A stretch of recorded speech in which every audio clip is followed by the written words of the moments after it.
जय हिंद दोस्तों, मेरा नाम है अजय मौर्य और गुरुकुल स्टडी अड्डा में आप लोगों का हार्दिक स्वागत है। दोस्तों, आज हम लोग कवि केदारनाथ अग्रवाल का जीवन परिचय और साहित्यिक परिचय का अध्ययन करेंगे। तो दोस्तों देख लीजिए, इनका जन्म हुआ था 1 अप्रैल सन 1911 ईस्वी में। 1 अप्रैल सन 1911 ईस्वी में और जन्म का स्थान है बांदा, कमासिन गांव। इनके पिता का नाम था श्री हनुमान प्रसाद और इनकी मृत्यु 22 जून सन 2000 में हुई थी।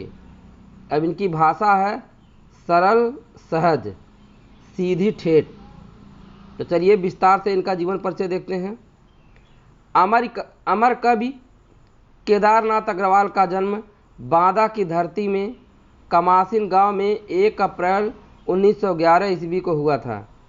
इनकी मां का नाम घसिष्टो एवं पिता हनुमान प्रसाद थे, जो बहुत ही रसिक प्रवृत्ति के थे।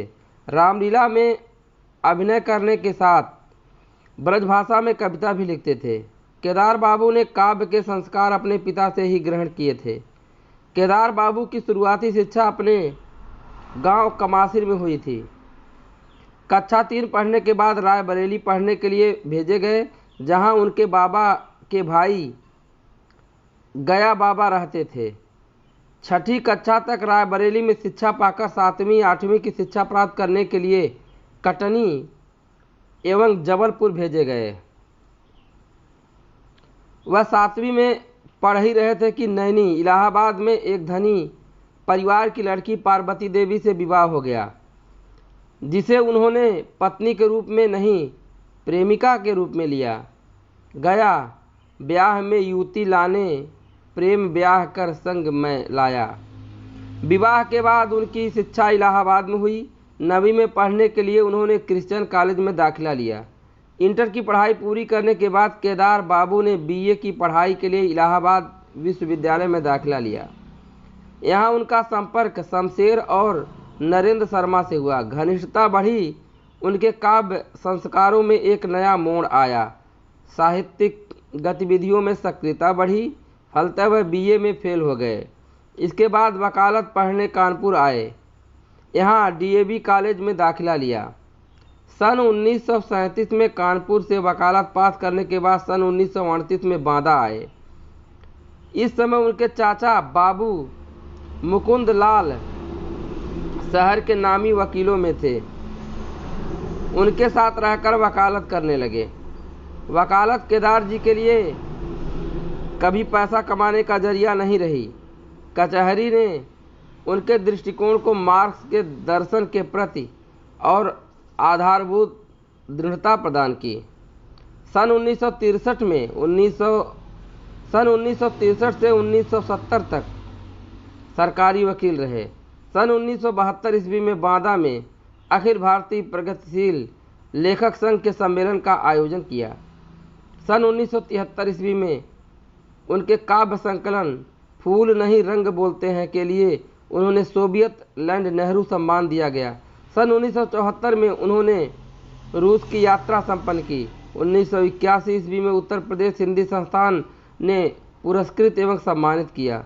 1981 ईस्वी में मध्य प्रदेश प्रगतिशील लेखक संघ ने उनके कृतित्व के मूल्यांकन के लिए महत्व केदारनाथ अग्रवाल का आयोजन किया। 1987 ईस्वी में साहित्य अकादमी ने उन्हें उनके अपूर्वा काव्य संकलन के लिए अकादमी सम्मान से सम्मानित किया।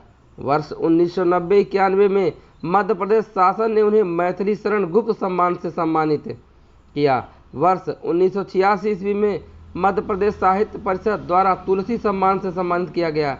वर्ष 1993-94 में उन्हें बुंदेलखंड विश्वविद्यालय ने डीलिट की उपाधि प्रदान की। हिंदी साहित्य सम्मेलन प्रयाग ने साहित्य वाचस्पति उपाधि से सम्मानित किया। 22 जून 2000 ईस्वी को केदारनाथ अग्रवाल 90 वर्ष की अवस्था में निधन हो गया। साहित्यिक सेवाएं: केदारनाथ अग्रवाल हिंदी प्रगतिशील कविता के अंतिम रूप से गौरवपूर्ण स्तंभ थे। ग्रामीण परिवेश और लोक जीवन को सशक्त वाणी प्रदान करने वाले कवियों में केदारनाथ अग्रवाल विशिष्ट हैं। परंपरागत प्रतीकों को नया अर्थ संदर्भ देकर केदार जी ने वास्तु तत्व एवं रूप तत्व दोनों में नएपन के आग्रह को स्थापित किया। अग्रवाल जी प्रज्ञा और व्यक्तित्व बोध को महत्व देने वाले प्रगतिशील सोच के अग्रणी कवि हैं। समग्रतः केदारनाथ अग्रवाल सूक्ष्म मानवीय संवेदनाओं, प्रगतिशील चेतना और सामाजिक परिवर्तन के पक्षधर कवि हैं। संवेदनशील होकर कला के प्रति बिना आग्रह रखे वे काव्य की जनवादी चेतना से जुड़े रहे। युग की गंगा में वे लिखते हैं, अब हिंदी की कविता रस की प्यासी है, न अलंकार की इच्छुक है, न संगीत की तुकांत की भूखी है। इन तीनों से मुक्त काव्य का प्रणयन करने वाले केदारनाथ अग्रवाल के काव्य में रस, अलंकार और संगीतात्मकता के साथ प्रवह मान है और भावबोध एवं गहन संवेदना उनके काव्य की अन्यतम विशेषता है। रचनाएं: युग की गंगा 1947, नींद के बादल 1947, लोक और आलोक 1957, फूल नहीं रंग बोलते हैं 1965, आग का आईना 1970, देश देश की कविताएं अनुवाद 1970, गुल मेहंदी 1978, पंख और पतवार 1979, हे मेरी तुम 1981, मार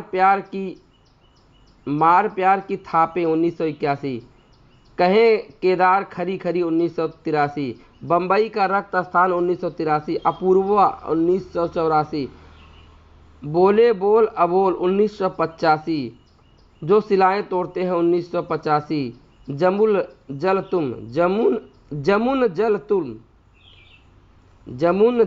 1984, अनिहारी हरियाली 1990, खुली आंखें खुले डैने 1992, आत्मगंध 1986, पुष्प दीप 1994, बसंत में हुई प्रसन्न पृथ्वी 1996, कुहकी कोयल खड़े पेड़ की देह 1997, चेता नया खेता नई कविताओं का संग्रह, परिमल प्रकाशन इलाहाबाद, गद्य साहित्य समय समय पर 1970, विचार बोध 1980, विवेक विवेचन 1980, यात्रा संस्मरण बस्ती खिले गुलाबों की 1974, दतिया उपन्यास 1985, बैलबाजी मार ले गए अधूरा उपन्यास, जो साक्षात्कार मध्य प्रदेश साहित्य परिषद की पत्रिका में प्रकाशित। भाषा शैली: प्रगतिवादी काव्य में जनसाधारण की चेतना को स्वर मिला है, अतः उसमें एक सरसता विद्यमान है। छायावादी काव्य की भांति उनमें दुरारूढ़ कल्पना की उड़ान नहीं है।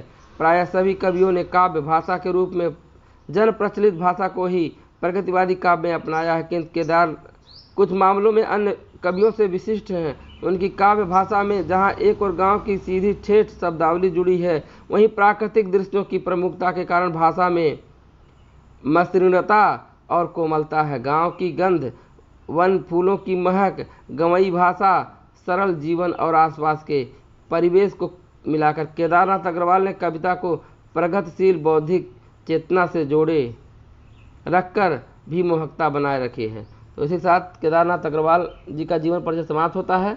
डिस्क्रिप्शन में लिंक मिलेगा जहां आपको सैकड़ों कवियों के जीवन परिचय देखने को मिल जाएंगे। वीडियो पसंद आया तो लाइक शेयर कमेंट करते हुए चैनल को सब्सक्राइब भी कर लीजिएगा। जय हिंद।